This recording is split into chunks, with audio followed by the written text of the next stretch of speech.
record. Ok, ya se está grabando. Nada más vuelvo a repetir rápido para que quede grabado. Que vamos a estar trabajando con GitHub Classroom, ¿no? Les decía que ahí en GitHub Classroom voy a habilitar para que haya un pull request de feedback. Haz de cuenta que se supone que ahí puedo poner comentarios y así. A veces no lo utilizo tanto, pero lo voy a poner por si llego a decidir ocuparlo ahí. La verdad todavía no tengo tan pensado cómo regresarle su evaluación para que sea sencillo tanto para mí como para ustedes verla. Igual, no se vayan a confundir porque me ha pasado que como que suben, creo que se creó otra rama o algo así. Entonces suben sus prácticas en esa rama y no suban en la rama principal. Porque si lo suben en aquella se hace como más relajo y, o sea, se supone que esa rama no se debe tocar, solo es como para comparar lo que han subido con con lo que estaba originalmente. Entonces, no, súbanlo todo en la rama main y y ya yo a partir de ahí, puedo ver su diferencia en su código y cosas así, ¿no? Ah, es un grupo grande, entonces, pues vamos a hacer las prácticas en pareja, me parece. Este, o sea, estoy casi seguro que es en parejas, a menos que me diga lo contrario Javier, pero él, creo que me había dicho, de hecho, que fueran parejas. Entonces, va a ser así. El profe había dicho que en equipos de tres. Ok. Entonces sí, serán equipos de tres. Es igual, bueno, o sea, pueden ser de uno a tres, como ustedes quieran. Y a ver, ¿qué más? Y bueno, igual justamente el lenguaje que vamos a utilizar, por lo menos en las primeras prácticas, es Haskell. Me mencionó que muchos de ustedes le dijeron que todavía no habían trabajado nunca con Haskell. Ah, esperen. Este, entonces, justamente estas primeras semanas va a ser un poquito de una introducción a Haskell. Ah, no le tengan pánico, es diferente a lo que hayan trabajado. Supongo que han trabajado con Java o algo así que sea como más imperativo, ni con GitHub. Tampoco es complicado y es bueno que lo aprendan porque ah, en, en todos lados lo utilizan mucho, ¿no? No, tal vez no GitHub, pero sí Git. Entonces, está bien que sepan más o menos cómo usarlo. Rápidamente, Git es un control de versiones y GitHub es como un, ¿cómo se llama esto? Creo que no, la palabra no es repositorio, es como una nube donde se guarda, una nube distribuida donde guardan repositorios de de Git. Entonces es básicamente lo que se hace. GitHub es como para tenerlos en la red y Git es el sistema de control de versiones. Pero bueno, vamos a empezar con déjenme ver qué han puesto. Tengo recuerdos densos de que nos ponían prácticas de implementar estructuras que ni yo sabía implementar. Ah, Supongo que es en sus otras clases, ¿no? Ah, de estructuras discretas, yo creo. No, de estructuras de datos, ¿no? Creo que se llama. Pero bueno, sí, Haskell es divertido, está sencillo y sí es muy diferente porque supongo que en inicio se vieron un poco sobre los paradigmas y normalmente trabajan con imperativo, que es como ah, tú vas diciéndole pasos a la computadora que seguir, y en cambio Haskell es declarativo. Dentro de lo declarativo entraría dentro de lo funcional, donde todo es funciones y lo que se supone la idea principal es que tú le dices a la computadora lo que son las cosas, no pasitos. Entonces aquí no hay ciclos for, no hay los while, do while, todo eso no hay porque aquí no hay estado, ¿no? Entonces voy a empezar a compartirles un poquito un material que preparé para esta clase y a partir de ahí vamos a ver un poquito sobre una introducción a Haskell. Déjenme, lo checo, aquí está. Ok, ya están viendo mi pantalla. Por cierto, normalmente no tengo el video puesto porque no me siento tan cómodo. Entonces mejor lo quito y vean mi pantalla nada más. Déjenme nada más, tengo el chat a la mano por si veo que ponen algo. Y listo. Ok. Esto es como lo que preparé un poquito, ¿no? Tenemos, aquí les puse unos sitios. Estos archivos por sitios los subo. Creo que ya hay página del sitio, no estoy seguro, pero se los subo para que los tengan y los puedan consultar. Básicamente todo el tiempo trabajo aquí en el código. Lo escribo en código de Haskell porque se me hace más sencillo. Aunque en este curso no vamos a trabajar solo con Haskell, solo al principio. Pero bueno, déjenme ver si... Bueno, ahorita checo estos links. Creo que no les compartí esta ventana. Déjenme les comparto mejor todo para que podamos ver esos links. Ahí está. Aquí les puse uno para la web de Haskell. Déjenme cierro esto, cierro esto, cierro esto. Ok, creo que aquí hay documentación y bastantes cosas, pero bueno, lo importante es aquí en Get Starter viene un poquito una explicación de qué es Haskell, creo. Bueno, no, del setup y todo eso, ¿no? Y en Downloads, aquí está para descargarlo. Básicamente tienen que descargar un compilador, el GHC, que significa, si no mal recuerdo, ah, Glasgow Haskell Compiler, algo así. Y para descargarlo, les voy a explicar más rápido. Es aquí en esta parte de GHC Cop. Yo pues tengo Linux y supongo que muchos de ustedes tendrán Linux. Entonces es copiar este comando, lo corren en el terminal y ya les dice que les va a descargar el GHC Cop y Stack y otras cosas que son como utilidades para Haskell que en general no usamos y creo que pueden elegir ustedes qué descargar y qué no. La verdad no recuerdo porque ya tiene que lo hice, pero nada más es meter este comando básicamente. Les puse también el link de esta página aquí para ir directo.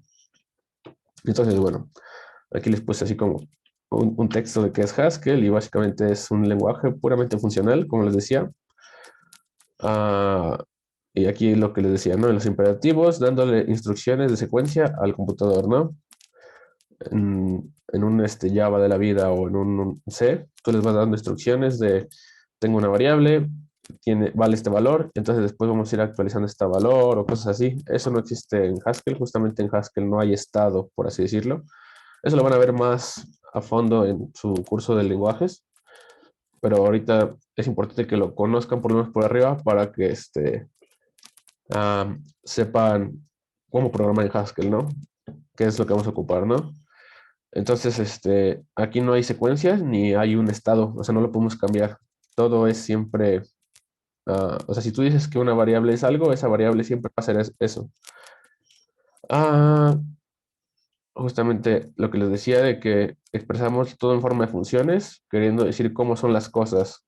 Ah, Esto es un poco abstracto, tal vez así en palabras, pero ahorita creo que con ejemplos va a quedar un poquito más claro, ¿no? Y algo importante de Haskell es que existe algo llamado transparencia referencial, que es algo cool, por así decirlo. Pues, o sea, suena como malo al principio, pero en realidad es bastante útil ya que nos da seguridad.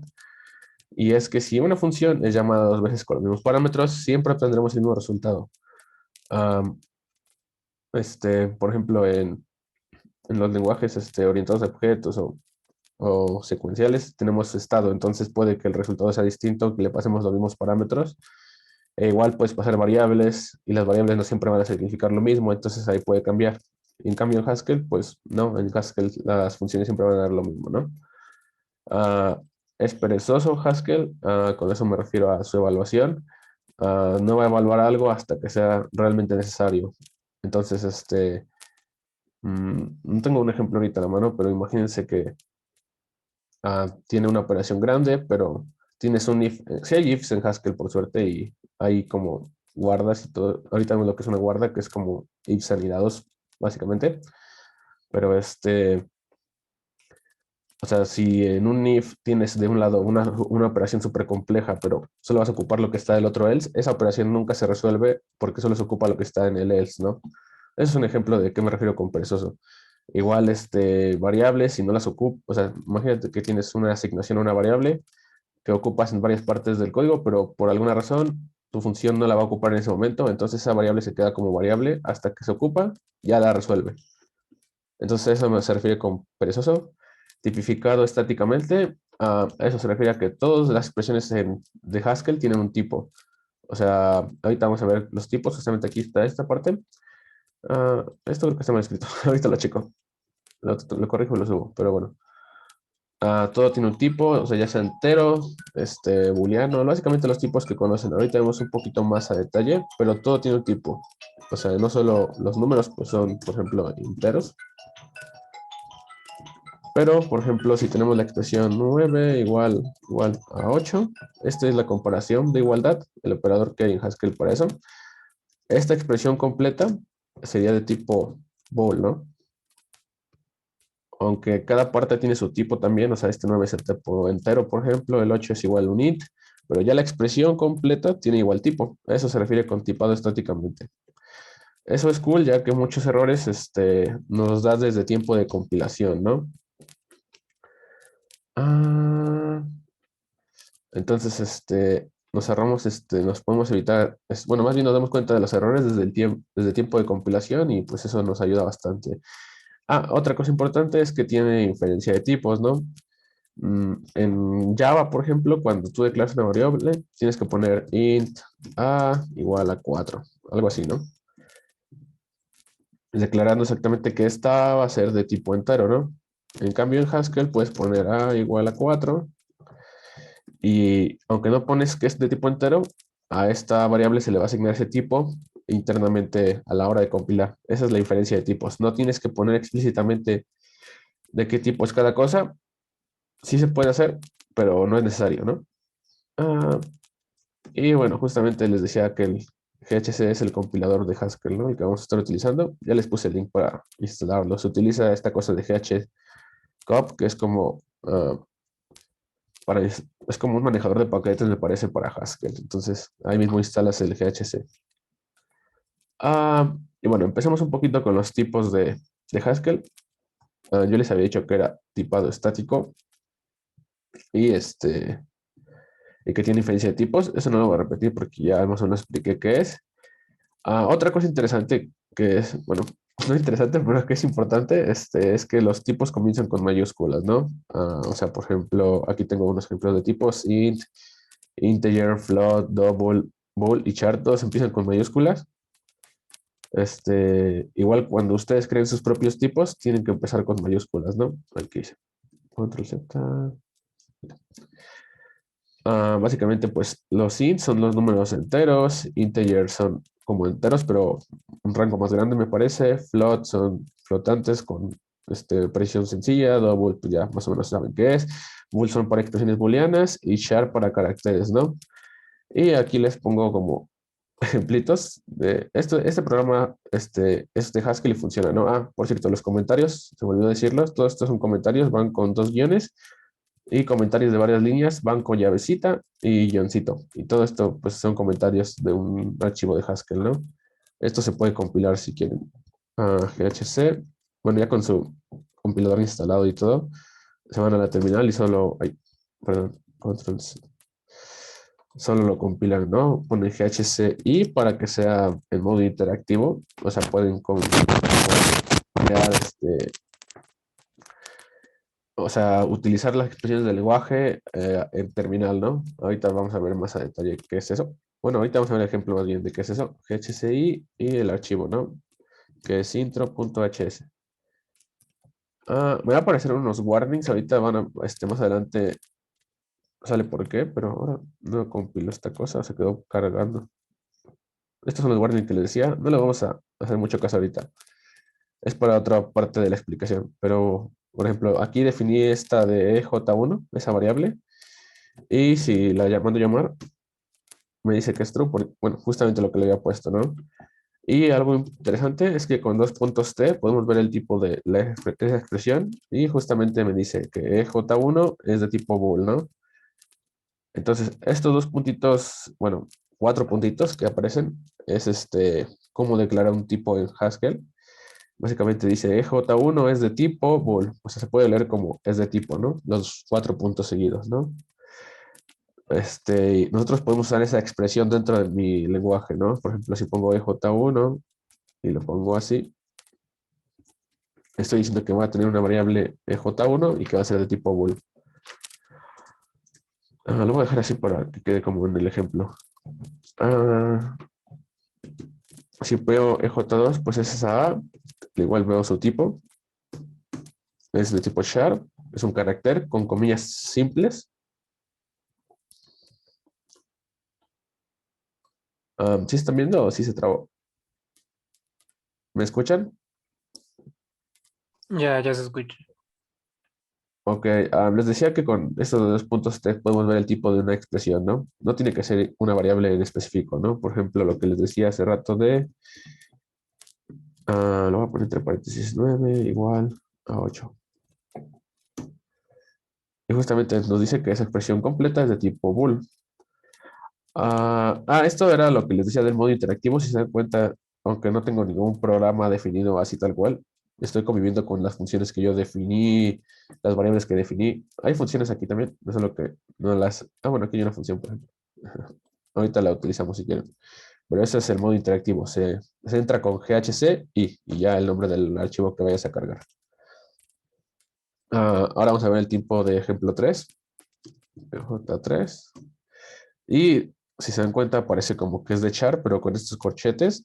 Eso es porque los corchetes son para las listas en Haskell. Ahorita igual voy a ver un poquito más de listas. Y las cadenas son listas de caracteres y se pueden escribir así con comillas dobles y pues ya tu cadena seguida.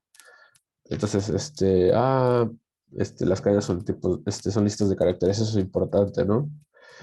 J4 es integer, y EJ5 es debe ser double, ¿no? Por default, si tú no dices el tipo de las cosas, los números te los va a convertir en integer y los decimales en double. En cambio, si yo aquí declaraba que EJ5 era de tipo int desde antes, vuelvo a cargar esto con dos puntos R. ¿Qué me dice? Es que EJ5 es el número. Me equivoqué, era EJ4. Aquí, por ejemplo, me dijo que no se puede ser, no puede ser entero el EJ5, que es porque es un fraccional, ¿no? Justamente aquí me dice algo así como fractional, int, o sea, que un fraccional no puede ser entero. Ahorita explico un poquito más de esto de fraccional, pero básicamente me está diciendo que lo que estoy declarando no es compatible con el tipo que estoy diciendo que va a ser, ¿no? Déjame recargo, era EJ4, ¿no? Ahí no vas a aparecer los warnings que les decía. Y ahora si veo el tipo de J4, ya debe ser entero, ¿no? Porque ya lo estoy declarando explícitamente y Haskell no tiene que asignarle un tipo por default, ¿no? Igual en Haskell, pues es funcional, entonces hay tipo función. Un tipo función básicamente es como algo que recibe algo de un tipo y regresa algo de otro tipo, ¿no? Tengo mi función 1 ahí. Si mando a llamar así tipo fun1, me dice el tipo exactamente que tengo declarado ahí, ¿no? No lo tengo que declarar explícitamente como vimos anteriormente, pero pues es de utilidad declararlo para ser más específico en los tipos, ¿no?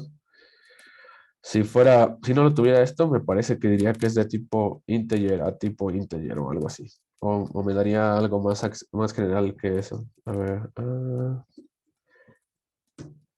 Mira, me dice que es de la clase num. Ahorita vamos a ver qué es eso de las clases, ¿no? Pero básicamente ese es el tipo función. Eh, Va con una flechita indicado así como está aquí. Y pues básicamente esas son el funcionamiento de las funciones, cómo se declaran, ¿no? Pongo el nombre de mi función, una variable que va a ser el parámetro que reciba, por así decirlo, el símbolo de igual para decir cómo se va a desarrollar esa función y lo que hace, ¿no? Aquí nada más es A más 5. Si le mando a llamar, fun 1,5 me debe dar 10, ¿no? Justamente así funciona, ¿no? Y igual las expresiones, al momento de ya aplicar una función, por ejemplo, esta fun1, ya le estoy pasando su parámetro a, esto también tiene un tipo, ¿no? Porque es una expresión de lenguaje, ¿no? ¿Qué dice? Fun15, no, bueno, sí, me está diciendo nada más que es de tipo de esta, déjenme vuelvo a recargar el módulo para que sean enteros, si no ya esto no se van a confundir. Ah, Ahorita, ya es de tipo entero. Ahorita le explico eso de lo que vimos ahorita, para los que no conozcan nada de Haskell, pero básicamente lo que está esta función ya aplicada, o sea, si a fun1 le pasas un parámetro, ya es de tipo entero, ya no es tipo función. Esta expresión completa, no confundan las cosas. La expresión completa de la función uno con un parámetro 5 es de tipo entero. Ahora, las variables, vamos a explicar un poquito lo que apareció ahorita de la A y todo eso, que a lo mejor a los que nunca han trabajado con Haskell lo saco un poquito de onda, ¿no? Que son, bueno, ahí se entran dos conceptos que son las variables de tipo y las clases de tipo, ¿no? Una variable de tipo es algo que puede ser de cualquier tipo o de un tipo genérico, como en otros lenguajes hay tipos genéricos. Y nos sirve para crear funciones polimórficas. Ahora, como les había dicho, en Haskell hay listas, ¿no? Que son estas, que se indican con estos corchetes, ¿no? Por ejemplo, el tipo de esta lista, uno, 2, 3, 4. Es vaya, otra vez el número, ¿no? Pero bueno, son son estas listas de, bueno, eso es una lista de números, ¿no? Algo importante en las listas es que tienen que ser de un solo tipo, ¿no? Por ejemplo, uno y le pongo una A, me va a dar un error. Porque no se pueden meter caracteres en una lista de números, ¿no? Entonces, hay una función que se llama head y otra función que se llama, y además de listas, perdón, hay duplas. Esto que tengo aquí es una tupla. Las tuplas, pues, igual se indican con paréntesis y es así, pueden ser de distintos tipos, ¿no? Por ejemplo, esta tupla de dos elementos sería una dupla y existe, ¿no? Y su tipo es justamente indicado con paréntesis y te dice que la A es un número y que es char, y el segundo es un carácter, ¿no? Ahorita les va a quedar más claro esto a los que nunca han visto Haskell. Lo tengo aquí abajito, pero bueno. Entonces, ya sabiendo que existen esas dos estructuras de listas y números, les decía que la función head lo que hace es devolvernos el primer elemento de una lista. Y la función first nos devuelve el primer elemento de una dupla. Una dupla, les digo que es una tupla de dos elementos. Entonces, si vemos el tipo de la función head, nos dice que es de una lista de as a as. Esa A, como vimos, no puede ser un tipo porque los tipos tienen que empezar con mayúscula. Aparte está un poquito raro, ¿no? Que son A. Eso es porque no nos importa de qué tipo sea esta lista. Simplemente sabemos que es de un tipo, el que sea. Ese tipo, el que sea, se representa con esa A. Y que esta función get nos va a regresar, va a recibir esa lista de tipo A y nos va a regresar algo de tipo A. Esa A puede ser entero, puede ser caracteres, etcétera, etcétera, ¿no? Por ejemplo, get de la palabra hola, nos regresa la H. Y si se dan cuenta, el tipo de la palabra hola es una lista de caracteres y el tipo de la palabra, bueno, de la H es un carácter. Entonces se cumple la firma de la función, ¿no? Recibe esta lista de caracteres y regresa un carácter. En este caso, nuestra A sería este carácter, pero también puede ser cualquier cosa. Por ejemplo, el tipo de, bueno, en vez de pasarle una lista de caracteres, le pasamos una lista de números, ¿no? De enteros. Y nos está regresando el uno. Entonces, no le importa de qué tipo sean los números que tienes, bueno, los elementos de la lista, la operación trabaja igual, ¿no?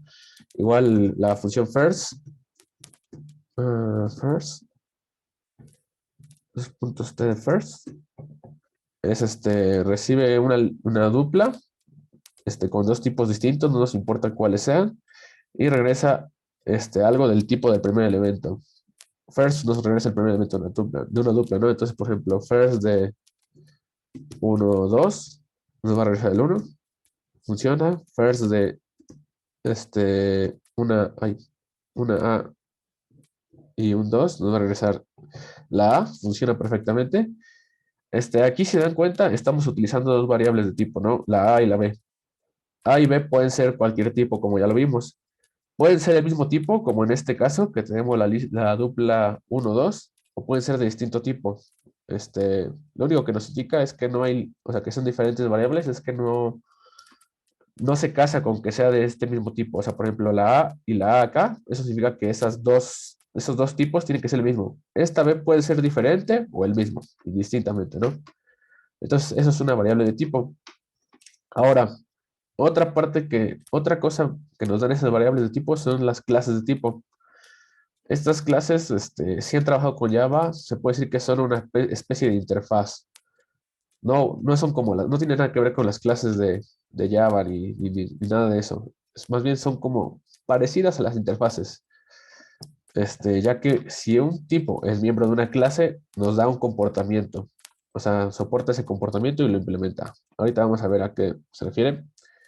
Y aquí tengo ejemplos de clases. Está la clase EQ, la clase, bueno, EQ son los que se pueden comparar.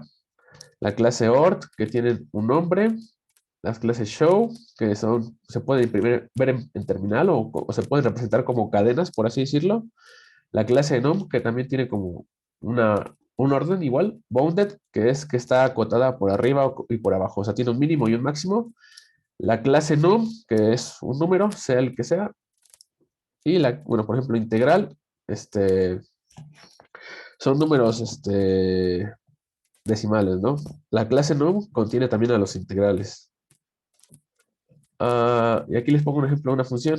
Esta función de Q hace lo mismo que el igual igual, pero está definida por mí, ¿no? Le pongo la firma que Q es de tipo, leamos primero esto, ¿no? Recibe una A y otra A, o sea, dos A's que va a comparar y te regresa algo de tipo bool, ¿no? Y si se dan cuenta, aquí le estoy poniendo esta parte que ya habíamos visto, que es entre paréntesis EQA. Aquí lo que estoy diciendo es que las A's pueden ser cualquier tipo mientras pertenezca a la clase Q. Con esta flechita, o sea, antes de esta flechita doble, por así decirlo, flechita gruesa, es donde se declaran las clases. Y y el igual, ¿no? Igual, por ejemplo, aquí como la función es muy funcional, o sea, puramente funcional, no le tengo que pasar un parámetro, los parámetros así, por ejemplo, y decir esto, ¿no? Igual, a ver. O sea, no le estoy pasando mis parámetros a la función. ¿Por qué? Porque si esta función va a tener exactamente el mismo comportamiento que esta otra función. Bueno, los operadores, eso no los había dicho, perdón. Los operadores también son funciones. O sea, el signo lo demás, por ejemplo. Dos puntos t de más. Si se dan cuenta, es una función que recibe cualquier cosa de la clase num. Bueno, dos cosas de la clase num y te regresa algo de la clase num igual, ¿no? Igual las funciones de varios parámetros solo se ponen así como con flechitas. Eso es otra cosa que vamos a ver, yo creo que mañana, digo, no, mañana no, el otro jueves, qué son estas flechitas, o sea, por qué esta anotación, pero por ahora quédense con que si son de varios parámetros, solo van con flechitas seguidas, o sea, todos tus parámetros que recibes así separados por flechitas a la derecha, y lo que regresa sería como igual otra flechita al final. Pero bueno, les decía que los operadores como la suma, la resta, esos ya están definidos en el lenguaje. Ahorita si quieren regreso a lo de EQ. Solo primero les explico esto rápido. Es parte de la misma explicación. La multiplicación, todos son funciones igual, solo que cuando el nombre de una función, si se dan cuenta, nuestras funciones y todas las variables que declaramos tienen empiezan el nombre con minúscula. Eso es justamente para diferenciarlo de los tipos que empiezan con mayúscula. Entonces, cuando una función no tiene en su nombre ningún carácter alfanumérico, o sea, son puros símbolos especiales como el más, el menos y el por. Se puede utilizar infijamente. En fijo significa que es en medio, ¿no? Por ejemplo, el 4 más 3. El más va en medio de sus dos parámetros, que es el 4 y el 3. Pero igual, si lo pones entre paréntesis, se puede utilizar como función y funcionan igual, ¿no? Esa es otra característica de Haskell, ¿no? Entonces, bueno, ya con esta explicación de que los operadores y todo eso también son funciones, regreso un poquito al EQ. Si se dan cuenta, EQ tiene la misma firma que esta operación. Igual. Es algo o sea, que recibe dos A's, mientras estas A's estén en la clase EQ y regresa algo booleano. Justamente es la misma firma que tengo aquí. Ahora, yo les había dicho que cuando definimos funciones, le ponemos el nombre de la función, o sea, ahí está su firma, y después para definir el comportamiento de esa función, le pongo el nombre, sus variables que recibe, y lo que hace con esas variables, ¿no? Después del símbolo igual.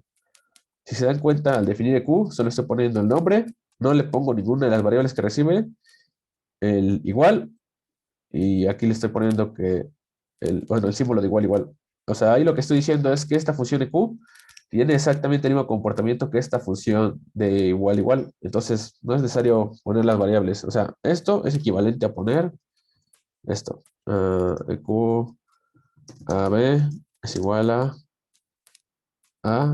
igual, igual a B, por ejemplo. O si lo quieren en notación prefija, entre paréntesis igual, igual a B. Es por así decirlo, lo único que haces, o sea, no lo tienen que hacer, está válido si lo escriben así, si se sienten más cómodos escribiendo las cosas así completas, pero solo es para ahorrar, por así decirlo, escribir los parámetros otra vez. Y aparte, si llegan a ver ustedes código que esté así, no se saquen de onda, ¿no? Lo conozcan ya más o menos qué significa.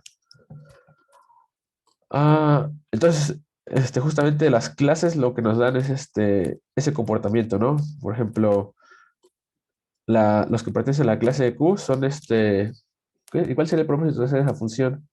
Ah, pues bueno, en este ejemplo es un poco absurdo, pero por ejemplo, habrá casos donde tenga un poquito más sentido y aquí lo que podría servir es para autodocumentar el código. O sea, no sé, imagínate, esto igual no tiene mucho chiste, pero imagínate que estoy implementando algo más específico como, no se me ocurre algo exactamente.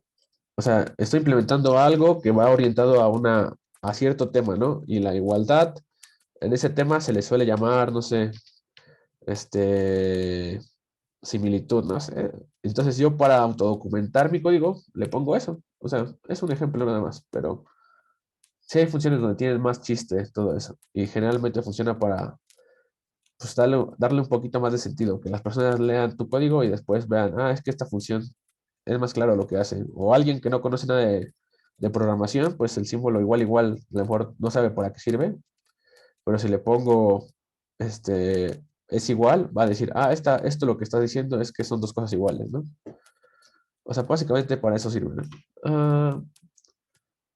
Ah, y les decía que las clases nos dan cierto comportamiento. Por ejemplo, la suma, nos dice que se pueden sumar cualquier cosa de la clase num A. Esto nos incluye enteros, booleanos, digo, no booleanos, no, doubles, flotantes. No tienen que ser exactamente solo enteros. Y eso hace que nuestra función pueda abarcar más tipos.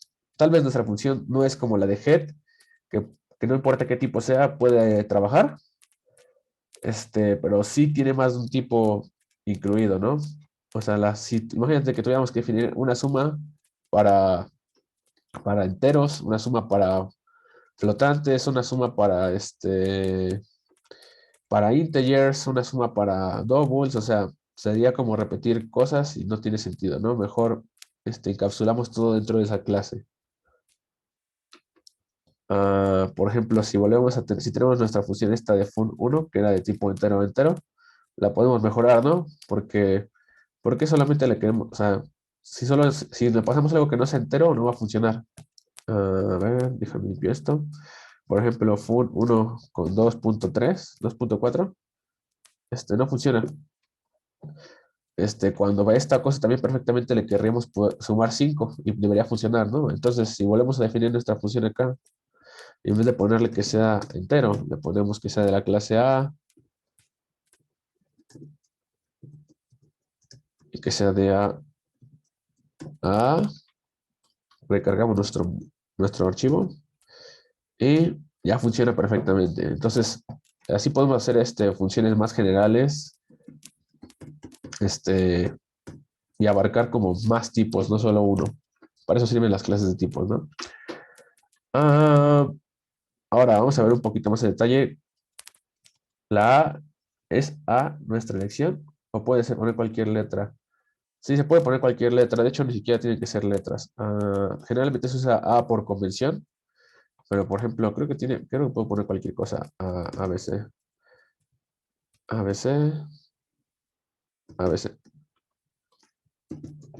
Recargo esto. Ah, espera, algo hice mal. Ah, es que me equivoqué aquí. Me faltó acá. A veces. Ahí da. Y sigue funcionando, ¿no? Dos puntos T de Q.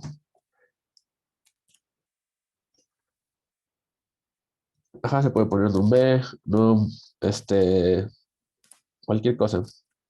O sea, mientras sea la misma. O sea, miren ahorita que me dio el error porque había puesto nada más la A acá y me dice como que, o sea, por ejemplo, déjame busco una función que no tenga eso. La de head first. Esta función lo que hace es recibir una lista de duplas. Obtiene la cabeza de esa lista, que es el primer elemento de la lista. Y después de la dupla que tiene en esa, me regresa el primer elemento. Por ejemplo, head first de esta lista. Uno 2 coma A. Espera, tiene que ser de lo mismo, ¿no? Uno, dos, B. Creo que sí estoy bien. Ahorita me regresa el uno, ¿no? Que es el primer elemento de la lista, es una dupla, su primer elemento. Entonces, yo aquí en vez de ponerle B, puedo ponerle segundo tipo. A este le puedo poner primer tipo. A este también le puedo poner primer tipo, ¿no? Y lo recargo y debe funcionar, ¿no? Sí, funcionó perfecto. O sea, ese nombre es aleatorio, solo que por convención se utiliza una letra así solita y listo. Otra cosa importante que me faltó mencionar, me di cuenta ahorita, es yo les dije que las listas tienen que ser del mismo tipo, o sea, todos los elementos de esa lista tienen que ser del mismo tipo, y que para las tuplas puedo tener distintos tipos, ¿no? Por ejemplo, esta tupla tiene un uno y tiene una A, ¿no? O sea, el uno es de tipo integer y el A es de tipo carácter, ¿no? Pero, por ejemplo, si quisiera hacer esto, me da un error. Y uno puede decir, ¿por qué si las tuplas podían tener cualquier tipo, ¿no? O sea, ¿por qué no me deja tener el 2 en esta tupla? Pero en realidad el error es por el tipo de la lista. Porque si te das cuenta, esta lista debe tener, a ver, déjenme, esta lista, por ejemplo. El tipo de esta lista es bueno, de un número y un carácter, ¿no? O sea, es una lista que contiene duplas de tipo número o carácter. Entonces, todas las duplas de esa lista tienen que ser de tipo número y carácter. Porque, recuerden, la lista es todas del mismo tipo, ¿no? Entonces, las duplas dentro de esa lista deben ser del mismo tipo. Ahorita que vemos un poquito más lo de las listas, queda claro. Pero bueno, hasta ahorita esto de, no sé si les confunde, pues traten de evitarlo y haganlo así mejor. Ya después cuando tengan más práctica les queda más claro. Pero de los tipos y de las variables de tipo y de las clases de tipos les queda como todo claro. Sí, está bien. Vale. Ah, sigamos ahora a ver un poquito más a detalle de las listas y de las tuplas. Ya les había dicho que las listas son homogéneas. Eso quiere decir que todos los elementos de la lista tienen un solo tipo y en cambio las tuplas son heterogéneas. O sea, pueden variar los tipos dentro de ella. El Q era que se podían comparar. Sí, exacto. Tienen, o sea, soportan la operación de igual igual. Si te das cuenta, si le llamo el igual igual, o sea, soportan esa operación y también la de creo que es esta notación, si no mal recuerdo. No, esto no me suena. Esta sí creo. La de diferencia. Sí, de nada. Solo los números pueden compararse. No, se puede comparar básicamente cualquier cosa, incluso, o sea, listas. Bueno, listas mientras, siempre y cuando sus números de acá adentro soporten esa, o sea, son de tipo, bueno, pertenezcan a la clase Q, ¿no? Ahorita déjame pensar algo que no se pueda comparar y lo vemos, ¿no? Por ejemplo, esas listas se pudieron comparar, caracteres se pueden comparar. Ay,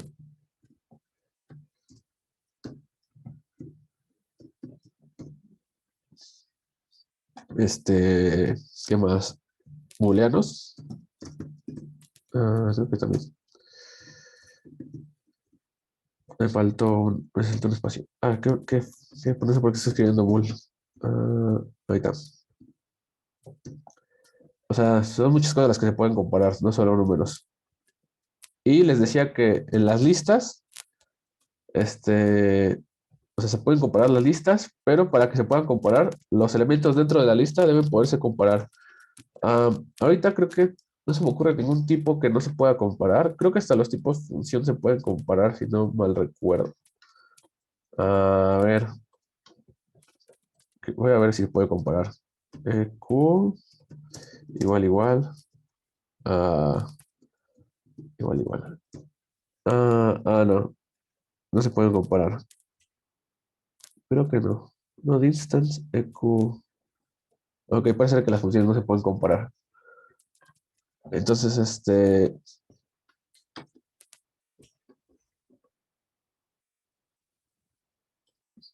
no hay eso exactamente, porque, o sea, las listas ya vimos que se pueden comparar igual con el igual igual y funcionan como por así, o sea, es que no hay eso porque si no me recuerdas, el equals es como para comparar que dos objetos son iguales y el igual igual en Java compara que sean exactamente el mismo elemento. Entonces, en Java tienes en memoria, guardas en memoria los objetos y cuando usas un igual igual entre objetos, estás comparando las referencias a esos objetos. Aunque tengas, por ejemplo, imagínate que en que implementamos un objeto persona en Java y tiene nombre y apellido. Y tienes dos objetos distintos que se llaman Ramón Arenas y otro que se llama Ramón Arenas. Son diferentes personas, pero se llaman exactamente igual. Si tú los comparas con igual igual, te va a dar false. Y si lo comparas con equals, te va a dar true, ¿no? Así funcionaba en Java eso. Este, ¿Pero por qué? Porque son distintos objetos, pero son objetos exactamente idénticos. Entonces aquí no hay eso porque no hay objetos. Entonces no hay sentido tener esa diferenciación. Igual, por ejemplo, aquí puedes crear tipos de datos que sean como estructuras complejas. O sea, imagínate que creamos un tipo de dato persona que tenga nombre y apellido, pero como no hay estado, no importa que sean distintos, mientras sean iguales, funciona. No sé si me expliqué bien.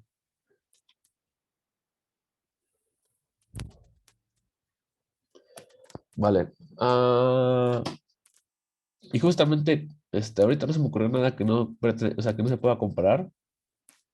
O sea, nada que venga definido por defecto, porque ya vimos que los números y todo eso sí se pudo comparar. Pero hay bueno, vimos que las funciones fallaba, pero eso es un poco complicado y no me quiero meter cómo explicarlo ahorita que van empezando. Este, pero es cuando tú creas un tipo de dato, eso lo vamos a ver la próxima semana. Cuando tú creas un tipo de dato, aquí en Haskell, si tú no le defines un comportamiento para el igual igual, o sea, los tipos de datos creados no se pueden comparar, por así decirlo, por defecto. Aunque tú, no sé, tengas tu tipo de dato, por ejemplo, como ahorita dijimos, y tenga nombre y apellido, que son, cadenas. Las cadenas son listas de caracteres y entonces se pueden comparar. Pero al menos que yo defina un comportamiento para esas cosas, no se pueden comparar así por defecto. Eso sería un ejemplo. Después tú puedes definir que ese dato que definiste, ajá, exacto, no viene por defecto, tienes que definirlo, porque puedes definir, o sea, puedes hacer la clásica, que es que cada elemento de ah, si quieren eso lo vemos más a detalle la próxima clase, porque o sea, porque no escribí un ejemplo de eso. Lo pongo como cuando empecemos a definir tipos de datos, vemos eso más a detalle. Bueno, sigamos con las listas. Este,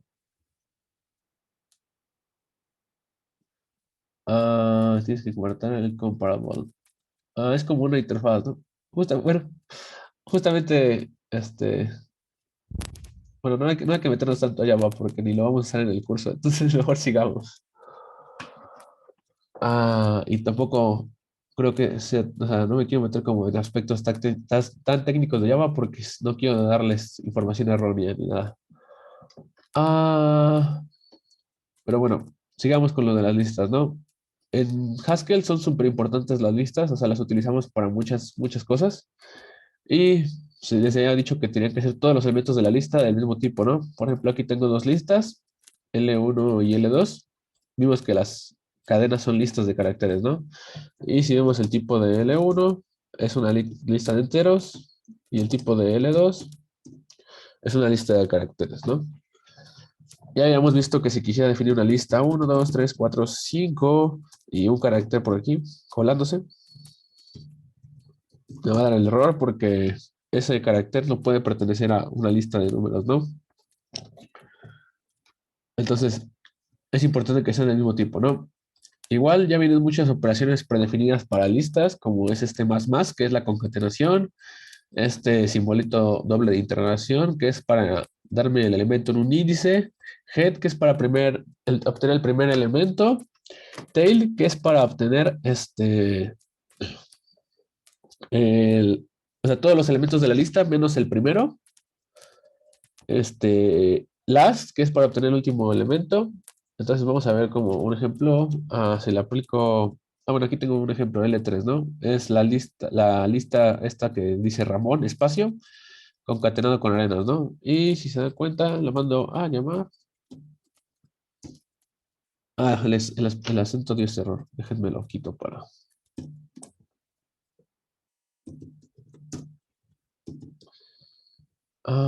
Y lo escribe, ¿no? Sin problema. Y aquí estoy creando otro valor. Igual si quieren declarar varias cosas en la misma línea, pueden usar el punto y coma. No es, o sea, exacto. Ahorita si quieren vemos eso a detalle de cómo se define una lista. Son recursivas. Entonces, justamente, bueno, les decía rápido nada más que si quieren definir varias cosas en la misma línea, pueden usar este puntito y coma. Es como si tuviera, es equivalente a tener esto, ¿no? No es como en Java que tienen que tener punto y coma. Aquí en Haskell es importante que las cosas estén bien indentadas para jalar. O sea, si yo, por ejemplo, tengo todo escrito, si se dan cuenta, sobre la misma línea. El comentario está en otra línea, pero pues un comentario, no importa, ¿no? Pero si yo definía esto acá y quiero compilar eso, me va a dar un error seguro. Sí, me da este error. ¿Por qué? Porque es importante que todo esté identado parejito. Regresemos a donde estábamos, ¿no? ¿Dónde quedamos? Aquí. Ah, por ejemplo, B1 es obtener del E3 el sexto elemento, ¿no? 1, 2, 3, 4, 5. Debe ser la A, creo, si no mal recuerdo. ¿Qué dice? Es que está el error, perdón. B1. Sí, es la A de arenas. Y yo creo que de L3, lo que pasa es que empiezan en cero, ¿no? Ay, sí. Los índices igual de las listas empiezan en cero, como pueden ver, ¿no? El elemento cero es la R y el sexto sería la A. Ahora, su compañero nos decía que están definidas recursivamente. Y justamente, o sea, justamente así están definidas. Les voy a explicar más o menos cómo funciona eso. Vamos a definir nuestra, o sea, eso quiere decir, lo voy a escribir aquí en, en rápido porque todavía es algo que todavía no vemos para la gente que no ha visto nada de Haskell. Pero básicamente una lista es como una definición matemática, por así decirlo. O sea, puede ser o una lista vacía o un elemento concatenado a cualquier lista, ¿no? Este operador de dos puntos es la concatenación. Si se dan cuenta, ah, también tiene su tipo, como todas las funciones. Y lo que nos dice es que recibe algo de tipo A, una lista de tipo A, y nos construye la lista de tipo A. Es importante que diferencien que lo que recibe es no la lista, sino un elemento. Entonces, por ejemplo, si yo tengo la lista x igual a la lista 2, 3, 4. Igual, si quieren, ya cuando están en el modo interactivo, si quieren definir variables, pueden usar esta palabra let. Entonces, si yo tengo 1, 2 puntos x, me construye la lista 1, 2, 3, 4 al principio. Pero si se dan cuenta, 1 es de tipo integer y todo lo demás es una lista de tipo integer. O sea, X es de tipo lista, bueno, no, y es una lista de números y en cambio el tipo de 1 igual es un número, ¿no? Entonces los tipos machean. Entonces justamente las listas las construyeron, bueno, las definieron así por default. Una lista puede ser una lista vacía. La lista vacía solo son los corchetes así. Ay, me equivoqué, es dos puntos T, lista vacía. Y entonces, por ejemplo, la lista de un solo elemento se puede decir que es, el elemento, por ejemplo, es 1, concatenado con la lista vacía. Y entonces ya a partir de ahí vas construyendo listas infinitas, ¿no? Así es como están definidas las listas, por eso es importante estas operaciones de cabeza, que es el primer elemento, y cola, que es todo el resto, ¿no? Y la función last, pues esa sí está implementada más, o sea, estas tal cual son como la definición, por así decirlo. Last supongo que la implementaron recursivamente para sacar todos los elementos menos el último. Ay, creo que al final de la clase de ahí, sí. Ahorita si quieren definimos eso, esa función last nosotros mismos. Es un buen ejercicio, ¿no? Otra cosa igual, hay rangos, o sea, puedes escribir un rango, por ejemplo, la lista del 1 al 20 se escribe como 1, 2 puntos y el 20, ¿no? L4. Y igual, por ejemplo, puedo obtener listas infinitas, me parece. Puedo hacer una lista infinita así. Ok, déjame tengo esto. Otra vez. Mira. Esa es una lista infinita, o bueno, hasta que se me llene la memoria de esta cosa, o se acaben los enteros, o no sé qué. No, te estará tomando integers, entonces es larguísimo, ¿no? Entonces, ¿por qué no hay problema con que haya listas infinitas? ¿Cómo limpio la terminal? Con control L. La puedes limpiar con control L o con clear. El problema de control L es que creo que se quedan aquí, o sea, solo lo limpia falsamente. Si scrollo hacia arriba, lo limpia, está ahí. Y si quiero limpiar bien, creo que es así, clear. Sí, así ya lo limpió bien. Con dos puntos y símbolo de exclamación, ejecutas comandos, o sea, dentro del GHC ejecutas comandos de la terminal, de Linux, por así decirlo. Si quisiera meter clear así a secas, me va a dar un error, ¿no?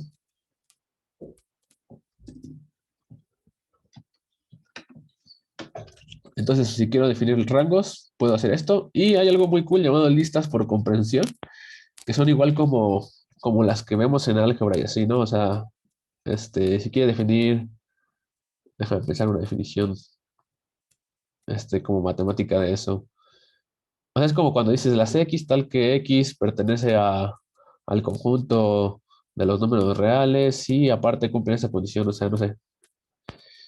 Este, puedes definir listas así, ¿no? Por ejemplo, aquí quiero definir los números del 1, una lista que contenga los números del 1 al 100, tal que esos números sean mayores que 5, ¿no?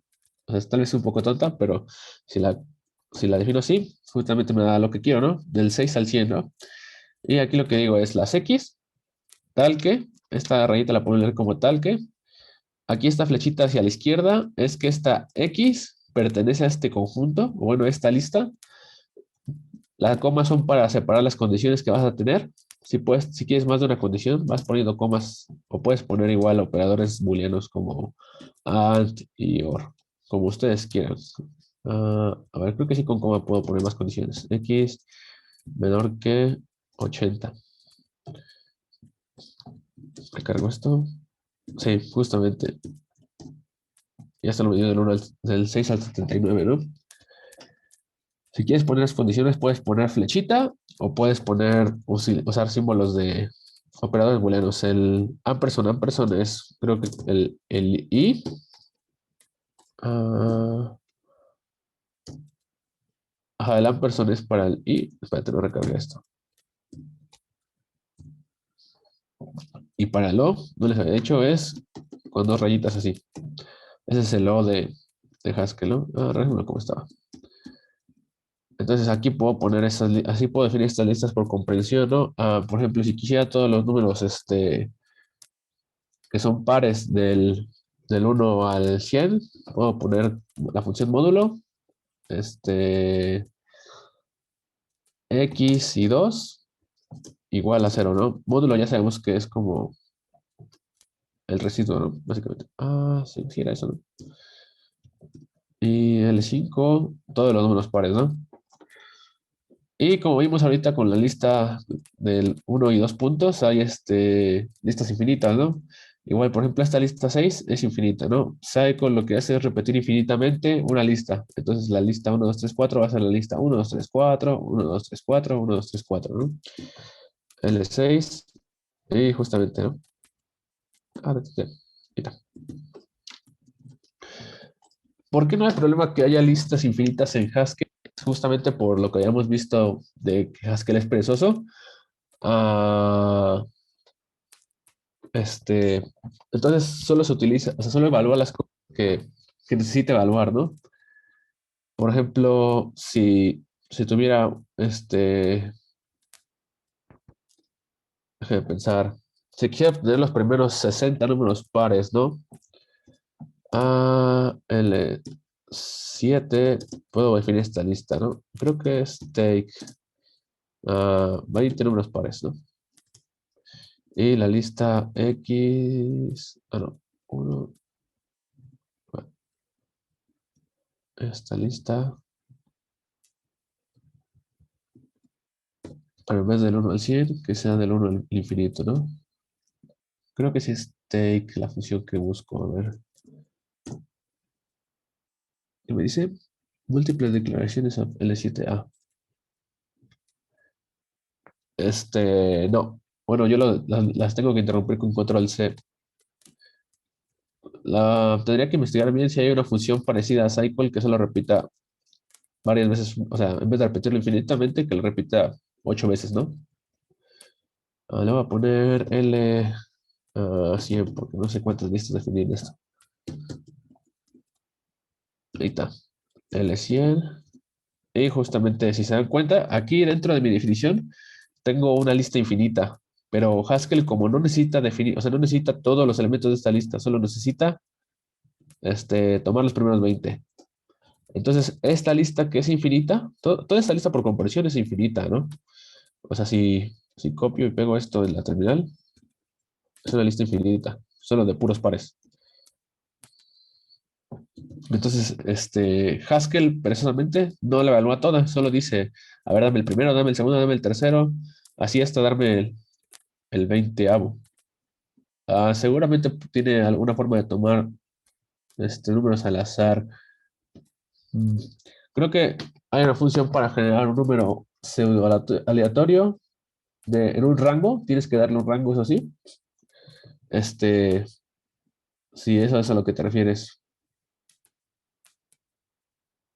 O si quieres tomar, por ejemplo, 5 números al azar, puedes, o sea, ahí es justamente donde ya entra, la complejidad. Pero si quisieras tomar 5 números al azar o sea, ahí es donde puedes ya ver cosas de Haskell a los demás otros lenguajes, ¿no? Por ejemplo, si tuvieras números del 1 al 100, ¿no? Let's se usa únicamente en terminal. Ahorita también se usa en, en código, pero es para las asignaciones locales que también vamos a ver ahorita. Ahorita lo vemos si quieres. Te decía que un ejemplo bueno de una función que de cómo sería diferente es, por ejemplo, si tú tienes si tú quieres tener de una lista del 1 al 100 tomar números aleatorios, podría, pero, o sea, formar una lista de 5 números aleatorios en un lenguaje imperativo tendrías que hacer algo como del for, del 1 al 5, generar un número aleatorio, ¿no? Y en cambio, en Haskell sería como más complejo, ¿no? O sea, ¿por qué? Porque no puedes hacer ese for. No sé si escribí el ejemplo, no sé si me va a tardar mucho. A ver, lo voy a hacer rápido, ¿no?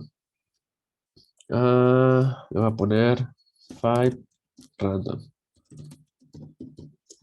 Ok, vamos a pensar un poquito en nuestra función, ¿no? No recibe nada, por así decirlo, pero para poder hacerla, le voy a decir que reciba una lista de enteros y que me regrese una lista de enteros, ¿no? Entonces, esta va a ser una forma de hacerla, ¿no? Tiene que recibir. No, solo es eso, ¿no? No creo que es mala idea escribir este ejemplo, me estoy confundiendo, pero bueno. Ah, espera. Y fue random XS, ¿no? If let XS. No, estoy haciendo bolas escribiendo este ejemplo. Mejor no debería escribirlo, pero, o sea, siento que no es buena idea escribirlo porque sí, no sé si igual a 5 then XS else. Eso es un if de Haskell. Si se dan cuenta, todo está indentado aquí, si no falla. Le voy a poner uno, dos puntos XS, eh, find random, lo mando a llamar recursivamente. Imagínate que en vez de este uno es una función que genera un número random. Entonces ahí como no puedo iterar, lo que hago es verificar la longitud de mi lista y creo que esto funciona en teoría, pero voy a crear una lista de puros unos. No, algo sencillo. Find random. Ah, ¿Por qué falló? ¿Cuál es el medio tipo? Es muy actual type. No, es que no regresa una lista, no regresa un entero, regresa una lista de enteros. Ay, ah, ay, me faltó pasarle un parámetro. Ahí está vacía, ¿no? O sea, para hacer cosas como este tipo, o sea, se puede meter cosas complejas. Por ejemplo, justamente imagínate que en vez del uno tengo aquí una función que me genera un número random, ¿no? Le pongo random o algo así, una forma de obtener un número. La línea 103. Ahorita si quieren lo checamos. Todavía no llegamos a la 103. ¿O cuál te refieres? 73. Es un comentario. No, es del 3. L100. Pues se puede decir que se llama la función take. O sea, tomas 20 de la lista que es X tal que X pertenece a la lista del uno al infinito y que X módulo 2 es igual a cero. Algo así podrías leerlo.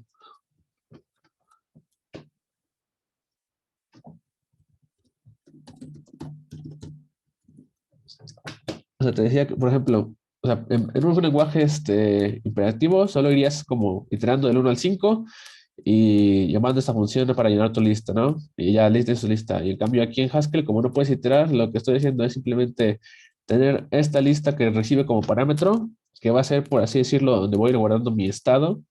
Bueno, no es un estado, pero es donde voy a ir guardando la lista que voy construyendo. Entonces se la paso vacía al principio y la va llenando, ¿no? La primera vez que la pase vacía, va a decir, la longitud es 5, no, es cero. Entonces, pégale el número random al principio y vuelve a llamar a find random, ¿no? Vuelve a llegar aquí, ¿no? Es cero su longitud, no, es uno apenas. Entonces, pégale otro número random al principio. Es así, va a ser pues 2, no, random. 3, no, también no, 5. Entonces pégale un random. 4, no, también no, pégale otro. Ahora sí es 5, entonces ya te la regreso así tal cual.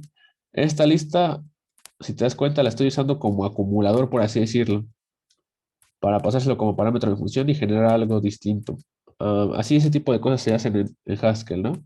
Les digo, ahorita no tenía mucho sentido porque le estoy pegando el uno al principio. Yo creo que cuando se la suba voy a investigar cómo generar un número random. Si no es muy complicado, se la subo actualizada. Si veo que es muy complicado, mejor borro el ejemplo. Pero ese es un ejemplo interesante de cómo simular una iteración, ¿no? Porque si dan cuenta es lo que estoy haciendo, simular una iteración. ¿Cómo? Pasándole esta lista como parámetro a mi función. Ahora vamos a ver un poquito de las tuplas. Las tuplas, pues ya vimos que son heterogéneas. Por ejemplo, T1 es una tupla que tiene un número y un string, o bueno, una lista de caracteres. El tipo de T1 es justamente integer y lista de caracteres. Lo que sí es que Las tuplas tienen un tamaño exacto. O sea, su número de elementos debe ser el mismo, ¿no? Por ejemplo, T2 y T3. Si se dan cuenta, desde en una lista, no importa el número de tamaños, el número de elementos que tengas, uno, 2, 3, 4, 5, 6. El tipo es lista de números. Ahora en vez de 6 voy a tener 7, 8, 9, 0. Sigue siendo lista de números. El cambio en la tuplas, así da cuenta que tengo uno, 2, 3 y uno, 2, 3, 4, ¿no? El tipo de T2 es integer, integer, integer. Y el tipo de T3 es integer, pero 4 veces. O sea, son distintos tipos de tuplas. No son las mismas y creo que no se pueden comparar porque son distintas, ¿no? Justamente. No son el mismo tipo. El operador de comparación ya digamos que necesita dos cosas del mismo tipo y estas son de distinto tipo. Entonces las tuplas cambian dependiendo, o sea, son distintos tipos de elementos y cambian el tamaño de esas cosas, ¿no? En cambio las listas no. Lo que sí es que puedo tener diferentes elementos dentro de la tupla, ¿no? Por ejemplo, en vez de este 2 puede ser una C, una A y son tuplas válidas todavía. 2.R, T2. Ay, el tipo de T2, ¿no? O sea, tiene todavía su tipo válido, ¿no? Igual, por ejemplo, si tengo igual los mismos elementos, pero en diferente posición, tampoco son comparables, ¿no? 2.cr. T2 igual a T3, el mismo error, ¿no? No se pueden comparar algo del tipo integer char con integer char integer. O sea, las tuplas son como para cosas más específicas. En realidad no se ocupan tanto como las listas. Ah, aquí tengo más ejemplos. No sé por qué tengo más ejemplos. Y bueno, en las tuplas existen funciones definidas, que son first y second, pero esas solo funcionan para las duplas. O sea, las duplas son duplas, o sea, tuplas con T, pero de dos elementos, ¿no? Entonces, first y second están definidas para una dupla, ¿no? Por ejemplo, justamente tengo que el first de T1 y el second de T1, ¿no? T1 es esta de una coma, soy un elemento, ¿no? Entonces, si vemos B2 es el uno y B3 debe ser soy un elemento de una dupla. En cambio, si le quisiera aplicar first a nuestra T3, a nuestra T2 que tiene tres elementos, me da un error porque nos dice que esta cosa tiene tres elementos, ¿no? Entonces falla, ¿no? Entonces ahí es importante. Ramón, Dime. ahorita se trabó un poquito. ¿Podrías repetir? Ok, sí, ¿desde cuándo se les trabó? Disculpa. Mm, cuando estuviste cambiando por CIA, el T2. Aquí en T2 y T3. Ok, vale. Básicamente lo único que dije es que, o sea, tanto por tamaño como por tipo de elementos que contienen, las tuplas cambian de tipo. Por ejemplo, T2 y T3, si las quiero comparar, aunque miden lo mismo, me da un error porque me dice que no son del mismo tipo. Una es de tipo integer, char, y la otra es de tipo integer, char, integer. Igual vimos que si fueran de distinto tamaño, a ver, borro, bueno, le pongo un número acá. O sea, por ejemplo, estas ya son integer, char, ¿no? Esta es integer, char, integer. Y las quiero comparar, también me da el mismo error, porque son de distinto tamaño, ¿no? Ah, y justamente el mismo error, no son del mismo tipo. Entonces, las tuplas les digo que son un poco más específicas porque justamente no se pueden comparar si son de distinto tamaño, no se pueden comparar si no, o sea, aunque tienen elementos de distinto tipo dentro, dos tuplas son diferentes tipos si los elementos de su tipo no machan exactamente. Si machan exactamente, pues sí son del mismo tipo. Por ejemplo, estas tienen elementos distintos. Esta la voy a poner 6, por ejemplo. Pero sí son del mismo tipo porque tienen el mismo tamaño y los mismos tipos en las mismas posiciones, ¿no? Entonces, se pueden comparar. Son falsas porque, o sea, se comparan internamente todos sus elementos. Y lo que es otro que les decía es que están definidas las funciones first y second, pero esas solo funcionan para duplas. Las duplas son tuplas con T, pero de dos elementos, ¿no? Por ejemplo, T1 solo tiene dos elementos, entonces es una dupla. Y si se dan cuenta, el first de T1 pues es el uno y el second de T2, digo, de T1 es el soy un elemento, ¿no? Aquí los tengo definidos. Ahora, si quisiera aplicarle first, por ejemplo, a T2, que tiene tres elementos, me da justamente un error. ¿Por qué? Porque tiene tres elementos, no dos. Ah, aquí les puse un ejercicio que es combina tanto duplas como como la parte de listas por comprensión, ¿no? Y dice, ¿qué triángulo recto cuyos lados miden enteros menores que 10 tienen un perímetro igual a 24? Si quieren, si nos da tiempo, lo resuelvo ahorita. Mientras vamos a seguir con las demás cosas, porque ya veo que se está acabando el tiempo. Bueno, no se está acabando, todavía queda bastante, ¿no? Pero no sé si nos va a dar tiempo y bien como lo más importante que es ya las funciones, ¿no? De duplas y listas, ¿les quedan alguna duda? En especial de listas, que son más importantes, ¿cierto?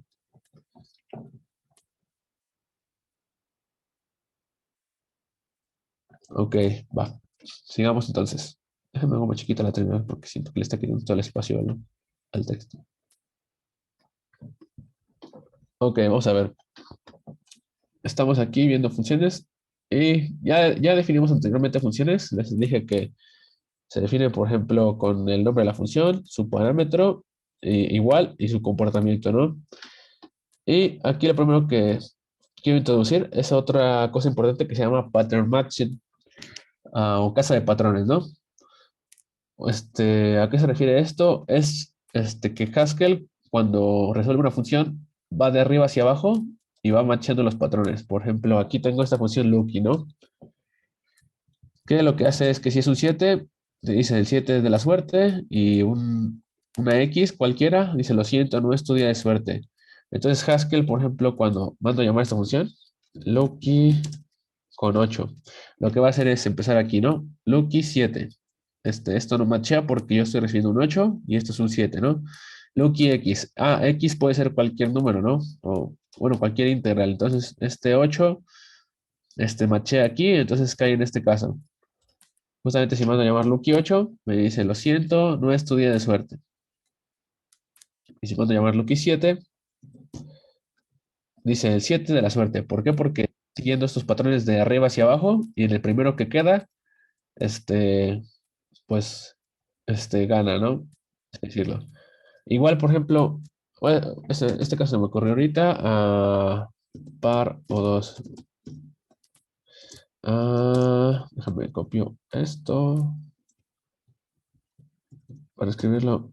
Hay cosas que machean más de un patrón, ¿no? Par o dos. No, pero no, olvídalo, este ejemplo no funciona. Déjame pensar en otro. Ah, no, deja.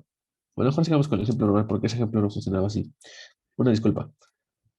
Igual, esto hace que sea importante el código a la hora de escribir las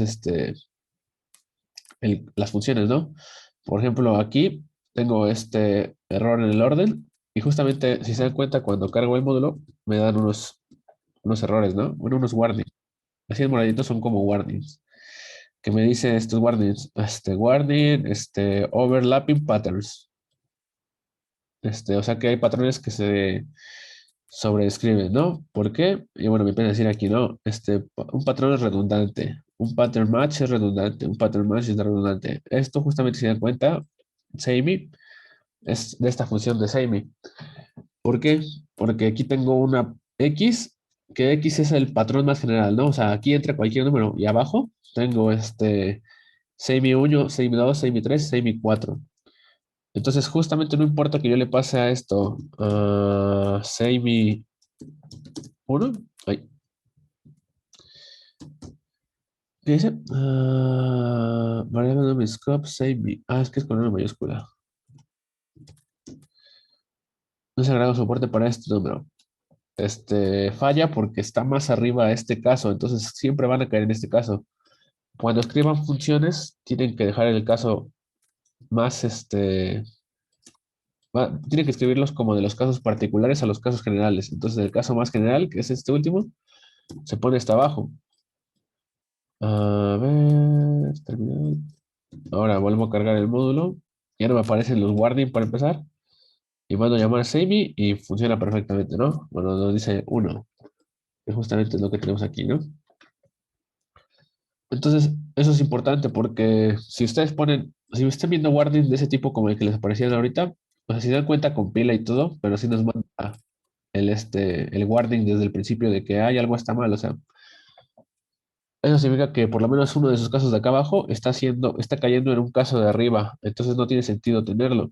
Entonces, cuando ustedes estén haciendo sus prácticas y ven que les sale eso, traten de revisar su función y a ver, esto es más general que esto, entonces tengo que ponerlo más abajo.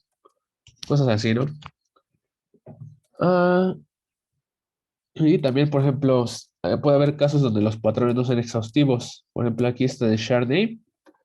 Lo único que es decir, le paso un carácter con una letra y o sea, les paso un carácter y me tiene que decir un nombre que empiece con esa letra, ¿no? A ver, justamente si le digo shard name con letra A, me dice Alberto, ¿no? Con letra B, me dice Braulio, pero si le quiero decir uno con letra C, me sale esta excepción y dice no exhaustive patterns. Entonces, justamente también es como una buena práctica poner un caso general y no sé, no tengo nombre, no, aún no implementado. Ahí, vuelvo a cargar el módulo. Vuelvo a dar los errores porque ya puse esto como estaba antes y ahora ya me da ese error, ¿no? Bueno, me da esa leyenda en vez del error, ¿no? Y justamente aquí vemos algo un poquito de lo que estábamos hablando de o sea, del operador y de cómo están construidas las listas, ¿no? Aquí estoy creando una función para calcular la longitud de una lista eh, recursivamente, ¿no? Entonces, recibe una lista de tipo A, que A puede ser cualquier cosa, y me regresa un entero. Entonces, lo que hace es, el primer patrón es la lista vacía, y digo este, que es igual a cero, ¿no? Eso tiene sentido, ¿no? La lista vacía, su tamaño es cero, ¿no? Y el segundo que tengo aquí, si se dan cuenta, tengo esto de x, dos puntos, xs. Eso porque o sea, ¿qué quiere decir, no? Si les se dan cuenta, si recuerdan, dos puntos, les dije que era la forma de construir una lista. Creo que lo construimos aquí arriba, o lo escribí, por lo menos. Ah, no, head es el que regresa a la cabeza, pero... Ay, creo que lo escribí. Rayos. Bueno, si no, ahorita lo escribo. Bueno, o sea, este es un ejemplo perfecto para ver eso. O sea, si se dan cuenta, X es la cabeza de la lista, o sea, el primer elemento de la lista, y XS es el resto de la lista, ¿no? Por ejemplo, les había dicho que esta lista es una lista válida. Igual, 2, 3, 4, esto también es una lista válida. Entonces, al escribir yo esto, este, todas las listas que no sean vacías caen en este patrón. ¿Por qué? Porque, por ejemplo, esta lista, ya vimos que es esta lista, ¿no? O esta lista con muchos elementos, ya vimos que es esta lista de aquí arriba, ¿no? Entonces, todas las listas que tengan por lo menos un elemento que es esta X, van a caer aquí en este caso. Es como la forma de escribirlo. Entonces, bueno, y se les dice, se les conoce como cabeza y cola, o head y tail. X es la cabeza, es el head, y XS sería la cola. Ahora, XS puede ser una lista con elementos o una lista vacía. Eso sí no lo estoy restringiendo. Lo único que se restringe, por así decirlo, son los tipos de estas cosas, porque X es de tipo A y XS tiene que ser de tipo lista de A. Igual la lista vacía ya vimos que es de tipo lista de A. Entonces, este, esa función puede ser recursiva, lo que hace es uno más y calculo la longitud de XS, ¿no? Eso tiene sentido, ¿no? Le voy quitando el elemento del principio de la lista y voy sumando hacia atrás, ¿no? Entonces, por ejemplo, si mando a llamar a esta función, 1, 2, 3, 4, funciona perfectamente. Lo que hace, les digo, es cuenta el uno, lo quita, ya llevas una. Después a esto lo quitas, llevas dos. Lo quitas, llevas tres, lo quitas y llevas cuatro. Básicamente así funciona, ¿no? Entonces también podemos hacer patrones con estas listas. Si quisiéramos, no sé, un caso para, en vez de ser la lista vacía, un caso para un elemento solamente, lo podemos escribir así y también me parece. En vez de cero, le pongo uno, ¿no? Solo que es como más correcto, por así decirlo, a escribirlo con la lista vacía, porque si le paso la lista vacía, ahora me va a dar un error de que no existen patrones exhaustivos de seguro. Justo. Pero igual funciona para listas que tienen por lo menos un elemento. Uno, dos, tres, cuatro. Y funciona correctamente. Bueno, poner esto como estaba antes. Ahí está. Ahora también puedes cachar patrones con duplas, perdón. Aquí, por ejemplo, queremos sumar dos vectores, ¿no? Entonces es el vector A, el vector B. Bueno, aquí nuestra firma es que son vectores de números. Los vectores los representamos con duplas. Entonces tengo el vector de tipo A, otro vector de tipo A, donde A son números y nos tiene que regresar un vector sumado de igual de tipo número, ¿no? A, A. Y lo que hago es, le paso el vector A, el vector B y tengo el primero de A más el primero de B. O sea, construyo un vector que es la suma de los dos primeros y la suma de los dos segundos, ¿no? Y eso funciona perfecto, ¿no? Pero también puedo hacerlo como con patrones. Entonces, en vez de escribirlo así directamente, o sea, aquí escribo, más bien aquí escribo directamente, en vez de un vector A y un vector B, escribo el vector x1, y1 y el vector x2, y2. Y ya los puedo sumar acá de la misma manera.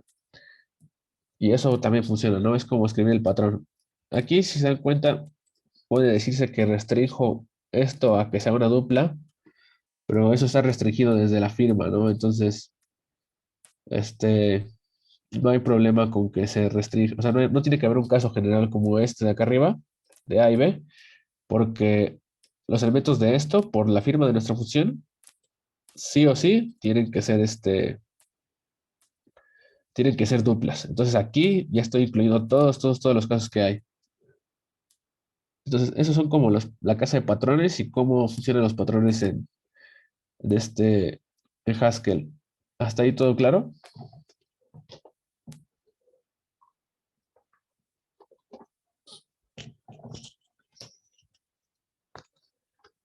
Ok, vale. Y ya por último, creo que... no, faltaba todavía. No, todavía falta bastante. Vamos a seguirle. Ahora justamente, vamos a ver un poco de recursión. También se pueden escribir cosas sin recursión en Haskell, por ejemplo. O sea, la recursión supongo que ya la conocen durante la carrera la han utilizado, tal vez no programada. Si no han utilizado Haskell, tal vez no programaron con ella, pero en sus clases de álgebra o cosas así debieron haberla utilizado. Entonces, aquí tengo un ejemplo de una función con recursión y sin recursión. Y otra cosa que se llama recursión de cola, ¿no? Justamente los patrones se pueden utilizar para aplicar de forma recursiva. Entonces, aquí, por ejemplo, en mi función recursiva, estoy utilizando patrones. Y el factorial, ¿no? El factorial sabemos que no es el factorial de un número, es el producto de todos los números hasta ese número, ¿no? Por ejemplo, el de 5 es 5 por 4 por 3 por 2 por 1. Entonces, justamente aquí tengo una definición de factorial que, bueno, dice sin recursión entre comillas, pero de seguro esta función de product de seguro es recursiva internamente, ¿no? Entonces, termina siendo lo mismo, ¿no? Factorial de 5 es 120. Integral era que es una clase que pertenece a todos los números enteros, tanto integer como int. Ahí, por ejemplo, en la clase num contienes a los números flotantes y doubles, pero en la clase integral ya no los contienes, los quitas, los excluyes. Ah, entonces, por ejemplo, aquí tenemos una definición entre comillas no recursiva de product. Les digo que al final de cuentas sí es recursiva porque product debe estar definida algo tipo product, dos puntos, una lista de debe ser igual una lista de íntegra. No, ni siquiera, esta sí debe ser de num, yo creo. Num A, A, no, una lista de A's y regresa una A. Así que, mira, les enseño la definición de cómo debe ser internamente. Debe ser algo así. Y solo es como product de la lista vacía es igual a 1. Eso tal vez no tiene sentido porque una lista vacía no pensaría que es 0, pero si esto es 0, después siempre nos va a dar 0. Y product de la lista con cabeza de por lo menos un elemento, XXS, es igual a X por el producto de XS, ¿no? Justamente tiene que ser 1 esta, porque si dan cuenta, va a haber un punto donde tengamos esto. ah, o sea, nuestra XXS va a ser esto. Entonces vamos a decir, por ejemplo, 1 por el producto de esta lista vacía. Y si aquí le pongo 0, cualquier número por 0 es 0 siempre. Entonces se va a arruinar nuestro cálculo, ¿no? Déjame le pongo product prima aquí también, para que no falle. Y debo recargar y debe ir funcionando exactamente igual, ¿no? Factorial de 5, 120, utilizando nuestra función esta recursiva que creamos ahorita, ¿no? Aquí estoy mandando llamar a la equivocada, pero bueno, sigue funcionando. Les digo, esto sería como decir que es sin recursión, pero bueno, ya vimos que internamente sí está haciendo recursión, ¿no? Entonces es importante que tengan bien claro cómo funciona la recursión y cómo representarla utilizando los patrones. Que la lista vacía es o sea, pones un patrón y la lista con cabeza y cola es otro patrón, por ejemplo, aquí en las listas. Igual podría diferenciar la lista con dos elementos de la lista de un elemento, ¿no? Pero es que no se me ocurre un ejemplo ahorita bueno para eso, pero o sea, si quisiera escribir la lista con al menos dos elementos, podría ponerla como product x, dos puntos y, dos puntos xs. Por ejemplo, o sea, puedo hacer esos patrones y aquí cualquier cosa que tenga dos elementos me daría un resultado diferente a, bueno, si la pongo más arriba de esta porque es más general la de arriba, ¿no? Aquí cosa con por lo menos dos elementos me estaría dando un resultado diferente a esto con un solo elemento. Ah, entonces, les digo, ya como ven, es importante que conozcan bien cómo funciona la recursión para utilizar Haskell, ¿no? Ahora aquí tengo otra función factorial prima donde ya estoy utilizando la recursión directamente. Entonces, el factorial de un número, el de 0, es 1. Bueno, podría poner el de 1 para que sea más claro, ¿no? Pero bueno, el de 1 es 1 y el factorial este, de n es igual a n por el factorial de n menos 1. Esa es casi la definición matemática calcada, ¿no? Igual funciona perfectamente aquí en nuestro código. Factorial primo de 5 y nos da el mismito 120 que nos daba la otra función. Ahora, existe algo llamado recursión de cola, que es como una optimización. Se las quiero explicar nada más para que vayan como contemplando ese tipo de cosas. Pero solo es como un plus, ¿no? De hacer un plus en sus programas. Si se dan cuenta, esto va guardando muchas llamadas al sistema. Bueno, más bien a la función, perdón. Bueno, al sistema, no sé qué estoy diciendo. ¿A qué me refiero? Entonces, factorial de 5. Teníamos ese ejemplo, ¿no? Ah, ay. Entonces eso nos dice que es 5 por el factorial de 4. Pero el factorial de 4 es 4 por el factorial de 3. Pero el factorial de 3 es 3 por el factorial de 2 y así sucesivamente. Pero si se dan cuenta, esta multiplicación de 5 por algo no la resuelve nunca hasta que termina, hasta que llega, por ejemplo, al 1. punto, punto, punto. Factorial de 1 igual a 1, ¿no? Y aquí ya tienes un 1 y ya puedes resolver por 2 2 por 3 6 por 4 6 por 4 24 por 5 120, ¿no?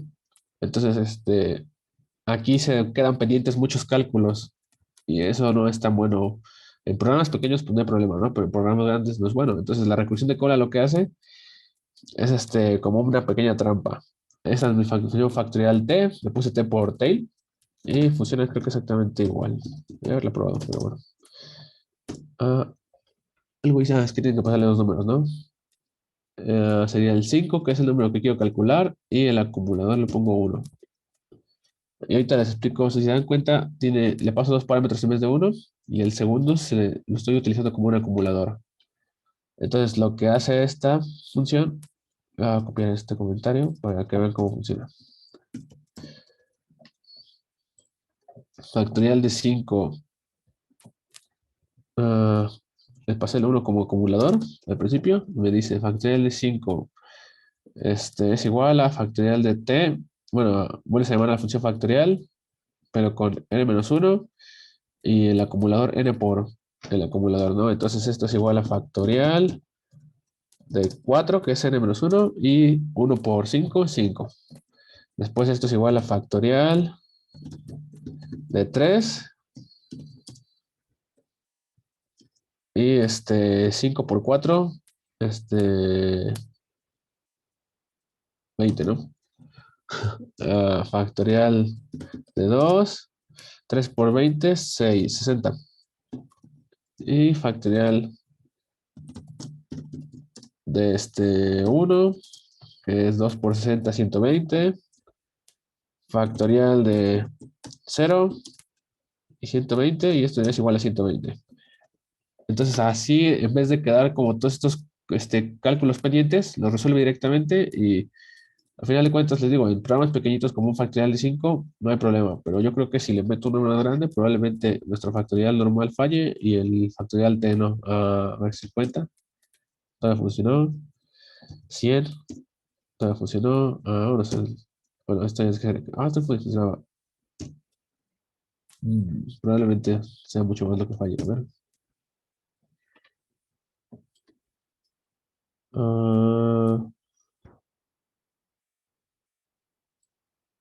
Yo tengo una duda. Dime. En factorial prima, creo que es el primero de recursión. Ajá. eh, Pone en la tercera línea factorial prima n igual a n por factorial. Ese factorial que no tiene el prima se refiere al Ah, primero que era sin recursión. no, es el mismo, me equivoqué. A ver si está. O sea, era el recursivo. Sí, porque justo sentía que para ser Sí, recursivo necesitaba la misma. sí, sí, sorry. Ok, Pero bueno. Bueno, gracias. justamente. Sí, de nada, justamente aquí. A lo mejor por eso no fallaba. A ver. Bueno, ahorita ya si se dan cuenta, me dio. ¿Qué onda? Me ha dado una excepción. No sé qué hice. Voy a abrir el terminal mientras para no perder tiempo. Ah, Factorial de. ¿Qué número es este? Lo copio y lo pego. Vamos a ver si funcionan los dos. GHCI.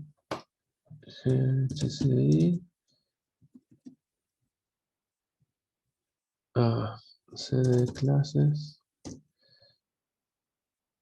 C de clase 1.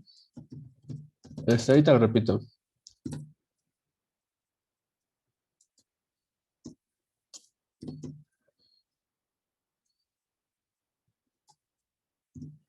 Ah, GHCI entre HS. Ok. Y pongo factorial T. ¿Qué me dice aquí? No erasing use. Ok. ¿Qué dice? Es que faltó el otro argumento. Y uno. Esta me dio un Stack Overflow porque no ocupo. Y probablemente, esperemos que no. Mientras se resuelve, repito lo que les decía. Esto o sea, de factorial, la recursión de cola simplemente es para que no se quede pendiente el cómputo, ¿no? Obviamente con o sea, un programa pequeñito, como un factorial de 5 no hay problema, pero imagínate que tienes un sistema ya más complejo. Ir creando esos cómputos acumulados, pues es un problema, ¿no? Porque se van a quedar como llamando, se queda colgado todas estas instrucciones, ¿no? O sea, tú tienes que resolver el último factorial, que es el factorial de uno, y ahí empiezas ya a resolver todas las multiplicaciones que vas acomodando. Entonces, en cambio, en la recursión de cola, que es lo que hice aquí utilizando este acumulador como, es como hacer trampa, por así decirlo. En vez de dejar este cómputo pendiente, ese cálculo pendiente para después, lo resuelvo al momento y lo guardo en el acumulador, ¿no? Entonces, el de 5 vimos que es, multiplicas el acumulador, que es el 1 por 5 aquí lo tengo, y me queda un 4, ¿no? Después el de 4 es 4 por 5 20 lo guardo en el acumulador y ahora estoy en 3. El de 3 es 60 y queda el 2, 120 y queda el 1 y así. No creo que este número es demasiado grande, exageré. Ah, también, de hecho, no. También me dio excepción el otro. No, sí, no, sí, dio excepción también el otro. No, sigue calculándolo. Lol. Sigamos con esto. El punto es que es óptimo. Es una forma de mejorar sus programas en Haskell cuando tengan como llamadas muy largas o incluso para hacer trampitas que les ayuden a ustedes. Tal vez de primeras no es tan obvio ver el resultado así, pero si se dan cuenta, para un ser humano es más fácil resolver las cosas como que es así, ¿no? Es más claro, se ve más claro lo que se quiere hacer que con esto, ¿no? Ah, y bueno, así funciona como la recursión en Haskell. Como vimos hace rato, existen Citro, ¿no? Creo que no, ¿no? Sigue calculando, pero no creo que truene, porque se va a tardar mucho. O tal vez sí truena porque el resultado de esto es muy grande para caber en integers. A ver, no tengo esto. Ok, me difragé. Le quito 2 ceros. Vamos a ver si eso ojalá. Mientras, sigamos viendo los demás, ¿no? Habíamos visto hace rato que existían los ifs en Haskell. Algo que no lo tengo aquí anotado, pero es importante es que un if en Haskell, a diferencia de en otros lenguajes como los imperativos, siempre debe tener una cláusula de then y una de else. Si se dan cuenta, en Java no se puede tener if es par, cambia esta variable o imprime algo, shalala, shalala, ¿no? En Haskell siempre tiene que tener que hacer, o sea, y solo si lo haces, o sea, solo si cumple la condición, haces algo. Si no, no lo haces. Y en cambio aquí en Haskell siempre tienes que tener tu then y tu else. ¿Por qué? Porque aquí son funciones y como, si no mal recuerdan, las funciones siempre tienen que regresar algo, ¿no? Entonces, ya sea que cumpla esta condición o no, debe haber algo para el true y otro para el false, ¿no? Ahora, bueno, el if ya les había dicho que tiene que ir dentado, shalala, shalala. Entonces, aquí tengo esta función de ejemplo que recibe un entero y te dice qué es tu edad y te dice si eres muy viejo o no. Este, que sí funcionó muy rápidamente. Bueno, ese ejemplo no lo quiero ver ya ahorita. No tiene mucho chiste, solo era un tip para mejorar sus programas. Ah, entonces, si tu edad es mayor de 60 te dice que si eres viejo y si no, te dice que no eres viejo, ¿no? Es sencillo, ¿no? Ahora, este, existe algo llamado guardas, que son como ifs anidados, pero escritos de una manera más bonita, ¿no? Imagina que quisiera escribir una función que según este, tu índice de masa corporal, te dice si tienes infrapeso, peso normal o sobrepeso o obesidad, o sea, ¿no? Es un ejemplo, ¿no? Entonces aquí tengo mi función que se llama mstel. Esta de if es con un if, ¿no? Entonces, si tu peso, bueno, si tu BMI, o sea, tu índice de masa corporal es menor que 18,5, infrapeso. Si es menor que 25, normal. Si ya es mayor que 25, bueno, ya le puse que no continuaría porque me da flojera seguir teniendo estos ifs anidados. O sea, si se dan cuenta del problema, ¿no? Tengo mi if hacia adentro y aquí tendría que tener otro if hacia adentro y así los 4 casos, lo cual pues no es como muy viable, ¿no? Y eso que son solo 4 casos, imagínate si fueran 10, 20. Entonces, justamente para eso están las guardas, ¿no? Entonces, si se dan cuenta, esta igual recibe tu índice de masa corporal y tienes esta rayita aquí que tiene que ir indentada hacia adentro. Yo siempre le pongo dos espacios, nada más, en vez de, de una tabulada, le pongo dos espacios. Creo que ahorita tengo configurado para que tabule con, con dos, ¿verdad? Sí. Pero igual funciona, o sea, mientras estén parejas las guardas, funciona. O sea, no le doy un tabulador completo, aunque mis líneas sean de cuatro. Y pues bueno, por ejemplo, tengo mis guardas y reviso las condiciones, ¿no? La primera, igual que en el pattern matching, va de arriba hacia abajo. Entonces, la primera revisa que sea menor que 18.5, infrapeso. Si es después 25, normal. Ya no eres menor que 25, checa si eres menor que 30. Entonces, sobrepeso. Y esta última que dice otherwise es cualquier otra cosa. Y ya pone obesidad, ¿no? Entonces, algo que es que la diferencia del pattern matching es que aquí en vez de tener una estructura exacta, o sea, por ejemplo, esto como no se podría escribir con pattern matching, porque en el pattern matching tienes que escribir, o sea, no puedes poner condiciones booleanas como aquí estoy poniendo. Aquí estoy verificando una condición booleana sobre mi valor BMI, y en cambio en el pattern matching, o sea, sí verifico que matché en un asunto, pero no una condición booleana, sino, por ejemplo, aquí que sea 7 exactamente. No estoy diciendo que sea menor que 7, que sea este, múltiplo de 7, no sé, cualquier otra cosa, ¿no? Tiene que ser 7 exactamente. Entonces las guardas, pues, son esta manera amigable de escribir los if. De hecho, yo recomiendo usar siempre guardas porque como que el if no se ve tan chido, siento. Bueno, se ve feito. No me queda tan claro. Y igual algo que quiero que vean es que después o sea, pongo mi parámetro y después inmediatamente abajo las guardias, bueno, las guardas indentadas. No tengo el símbolo de igual. El símbolo de igual se pone hasta acá ya. Entonces, si ustedes ponen el símbolo de igual aquí, les va a dar errores ¿cómo se llama esto? De parseo. Entonces, bueno, de que está mal escrito su programa básicamente significa. Ah, ¿Tiene dudas hasta acá de lo de las guardas? Eso ya está, siento que está más sencillo. Solo es como ver la sintaxis y aprendérsela. Pero es más claro. Yo tengo dos dudas. Dime. En el imstlif, ¿no faltaría como un else al final? No, no, sí lo tengo aquí justamente. O sea, else de aquí tiene todo este caso adentro, por así decirlo. Ay, así. Sí, pero por ejemplo, si se pusiera un 30. Un 30, o sea, como bueno, entraría aquí, ¿no? Y diría BMI es menor que 18.5, entonces caes en el else. Y aquí entras en BMI es menor que 25, ¿no? Entonces caes en este else. Ah, sí, Es justo. y sí, sí entendí. Sí, Ajá. se me llenó.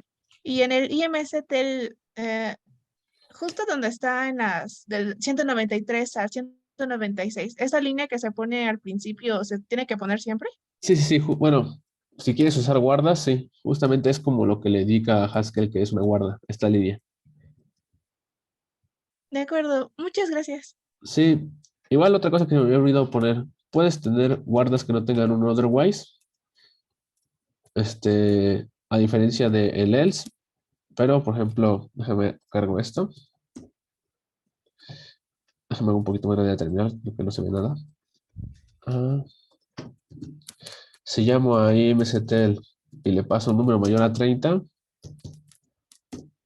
me da una excepción porque no son patrones exhaustivos. Imstel, este, MMI igual a...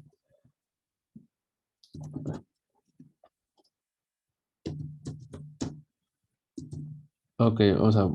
Y ahora me manda Lola. Entonces, aquí lo que quiero que vean es que si no tengo un caso otherwise, se sigue con el siguiente patrón. Aquí, como no estoy poniendo ninguna condición, siempre va a regresar hola. Entonces me está regresando. En este sí matchea, ¿no? Y como vieron, si no le ponía ese caso abajo, me estaba dando una excepción, ¿no? Ay, no lo encuentro ahora. Pero bueno, nos daba una excepción. Ese programa que hice ahorita tal vez no tenga mucho sentido, pero solo era para explicar el funcionamiento. Ah, que si tú tienes un programa que empieza obviamente, como les digo, de arriba hacia abajo. Entonces, por clase de patrones, tu valor mache aquí. Sí, entonces, reviso esta, no machea, reviso esta, no machea, reviso esta, no machea, reviso esta, machea, ¿no? Y ya queda el caso. Y si no la tienes, te vas con el siguiente patrón. Y así hasta que encuentre uno que machee. No es como que se muera aquí, a diferencia de Elite, que sí tiene que tener su else, ¿no? Eso también es como otra ventaja de las guardas. Y ok, lo siguiente es justamente tiene que ver con lo que me preguntaban hace rato de si se utiliza LED en un lugar donde no es la terminal. Y la respuesta es sí, ¿no? Y son las asignaciones locales, que es where y let. Entonces, nosotros ahora queremos una función que en vez de, o sea, igual sale ahí IMSETEL, o sea, para ver nuestro índice de masa corporal, pero en vez de calcularlo nosotros, que lo calcule por nosotros, ¿no? Aquí, pues nada más, o sea, le pasas tu peso y tu altura, ¿no? Y igual hace el cálculo y te dice lo mismo, ¿no? Dependiendo de tu peso, ¿no? Pero ahora, si se dan cuenta, estamos repitiendo este cálculo una, dos, tres veces, ¿no? Y en programación, hay como unos principios de programación y uno dice que no te repitas, ¿no? O sea, repetir es malo. ¿Por qué? Porque si te das cuenta, entre más veces repites un programa, más veces, más probabilidad hay de que te equivoques. Luego, si te equivocas, es más difícil darle mantenimiento porque no sabes en cuál de todas las veces que lo repetiste tienes el error.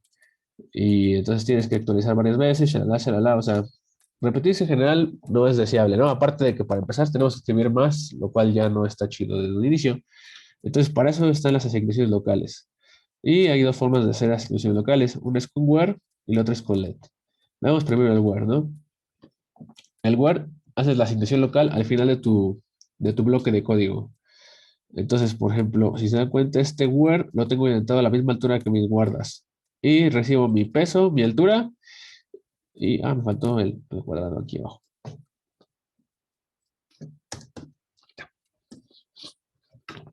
Reviso mi peso, mi altura, y ahora, aunque no tengo ninguna BMI, opero con una BMI, reviso si es menor que 18, menor que 25, menor que 30, y hasta el final pongo where BMI es igual a este peso entre altura al cuadrado.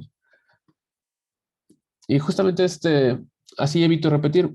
Básicamente está cool, solo que es importante que vean que esta BMI solo existe dentro de estas guardas. Si después yo acá abajo tuviera otro patrón, IMC, weight, no sé.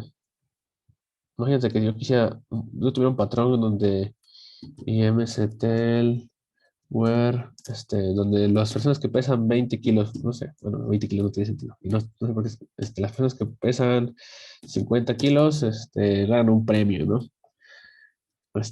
Cualquier hate, felicidades, ganaste un premio. Un premio. Imagínense este caso, ¿no? O sea, ahí, por ejemplo, estamos usando la casa de patrones para dar nuestro premio, ¿no? Y funciona perfectamente, ¿no? Y MSTL W le paso un 50. ¿Qué me dice? Y MSTL on instance. Es que tengo que pasarle dos cosas, 50 y un 1. Y le dice, es un premio. Ahora, si se dan cuenta, bueno, si quisiera ahora usar aquí por X o Y el BMI, o sea, tiene que empezar 50 y que su BMI sea igual a 25, ¿no? Le pongo if BMI igual a 25. Then, felicidades, ganaste un premio. Else, lo que sea, ¿no? Ahí lo que quiero hacer es usar justamente mi cálculo de BMI para dar el premio a personas más específicas, ¿no? Voy a cargar esto de una vez y me da un error de que esta variable no está en scope, ¿no? Not in scope. BMI. ¿Por qué? Porque justamente este where lo que hace es una asignación local. Entonces, este BMI solo existe en estas guardas. No las puedo usar en ninguna otra parte del código. Eso es importante tanto para el where como para el let, que solo existe en esa parte del código, ¿no? Ya borró este caso, ¿no? Ahora, el LED, pues básicamente funciona igual. Solo que no hay una forma de asignación local. O sea, bueno, para las guardas no es muy conveniente que usen LED porque no hay una forma de hacer un LED para todas las guardas. Se puede hacer LED dentro de una guarda, pero si se dan cuenta, lo estoy utilizando uno para cada guarda. No puedo hacer como el where, que es uno global, entonces esto no tiene mucho chiste. Les puse el ejemplo nada más para que vean que funciona y que recargo esto y que imctl funciona igual, ¿no? Este, pero pues no tiene mucho sentido usarlo, solo les puse el ejemplo para eso, pero para otras cosas donde quieran hacer, no sé, muchos cálculos que vayan a utilizar varias veces, pueden usar LED, mientras no usen guardas, porque no les va a servir. Si son guardas, les recomiendo el where. Igual creo que en el if pueden usar el where como de esta forma, y creo que el LED justamente no lo... Ah, no, sí, el LED creo que en un if sí funciona. Lo que pasa es que la sintaxis del LED es diferente. Si te das cuenta, en la del where tienes tu función, escribes todo lo que quieres hacer y al final le pones where. En cambio, para un LED tienes que poner un símbolo de igual, ¿no? Por ejemplo, imctl l', wait, height. O sea, yo no puedo empezar a usar así de la nada LED, tarará, tarará, me va a dar un error de que este LED no lo reconoce. Antes de LED tiene que haber un igual, por así decirlo. Entonces, por eso es que no se puede usar en guardas los LEDs.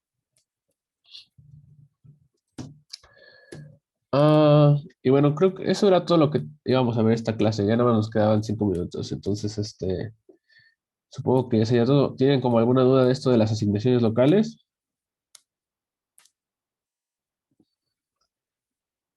No dice la CS1 cuando la mando a llamar. A ver, si regresamos a ejemplo. O sea, yo cuando mando a llamar factorial tail, de 5 le tengo que pasar X factorial de 5 si lo mando a llamar así, me da un error. Entonces tengo que pasarle el uno de una vez y ya es 120. Ahora, si yo la quisiera usar directamente, puedo crear como una función, no sé, fact, y le pongo que sea igual a fact de x es igual a fact de x, no, factorial tail, ¿no? Factorial tail de x con 1. Recargo el módulo y ahora más mando a llamar fact de 5 y 120. Y es como, así como lo uso ya. Si se dan cuenta, ahí no le puse firma a fact, pero de todos modos el algoritmo de diferencia de tipos la calcula sola. No es necesario siempre hacerlo explícito. Pero bueno, el ejercicio ya no lo alcancé, vamos a resolver ahorita. Yo creo que lo vemos en la otra clase. Le subo este archivo ahorita, nada más checo lo de sus números random si hay una forma de escribirlos. Si no, borro este ejemplo, lo subo. ¿Hay página del curso? Siempre hay página del curso, pero ahora no me he fijado. Creo que entonces todavía no la crean. Si no, les mando este archivo por... Cuando haya página del curso o algún lugar donde subir los archivos, los subo. Mientras se los mando por el Telegram. Y si se les ocurre alguna forma de pensar en este ejercicio, estaría cool que lo tengan para la otra sesión. Nada más les puedo dar de hint que se utiliza una lista por comprensión y y, y duplas, ¿no? No está tan difícil. Sí, también se van a subir los videos, solo que si todavía no hay página de curso, tengo que preguntar cómo va a estar funcionando. No sé si vaya a haber página u otra, alguna otra cosa.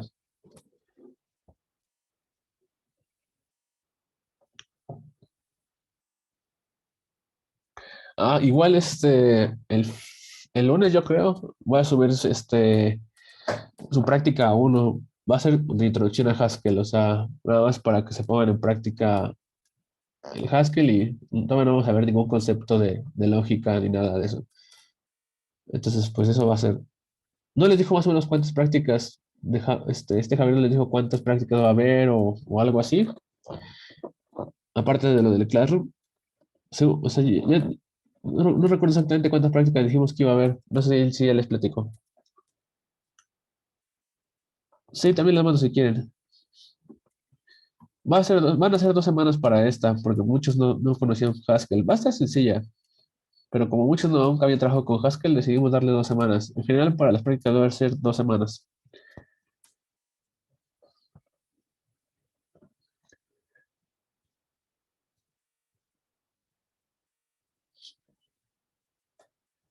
Pero bueno, si no tienen como ya más dudas, pues sería todo por esta clase.